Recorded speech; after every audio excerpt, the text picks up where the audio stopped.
మనకి దేవుడి విగ్రహాలలో కూడా శివలింగం చాలా గొప్పదండి. నేనేదో పక్షపాతంతో అనడం లేదు, శాస్త్రీయమైన లాజిక్, తర్కం. శివలింగం గొప్పది. ఇతర దేవతా విగ్రహాలన్నిటికంటే శివలింగం గొప్పది. ఎందుకంటే శివలింగానికి కళ్ళు, ముక్కు, చెవులు, కాళ్ళు లేవండి. గమనించండి.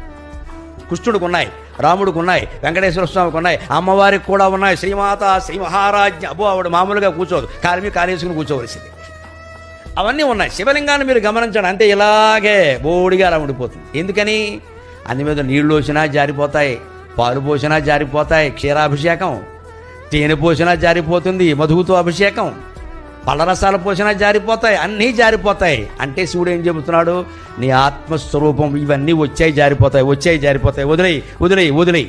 మాట వచ్చింది పోతుంది, చూపు వచ్చింది పోతుంది, వినికిడి వచ్చింది పోతుంది, స్పృహ వచ్చింది పోతుంది, అన్నీ పోతాయి. లింగం రూపంలో, శివుడు రూపంలో నువ్వు ఒక్కడవే మిగులుతావు. అదే చిదానంద రూప శివోహం.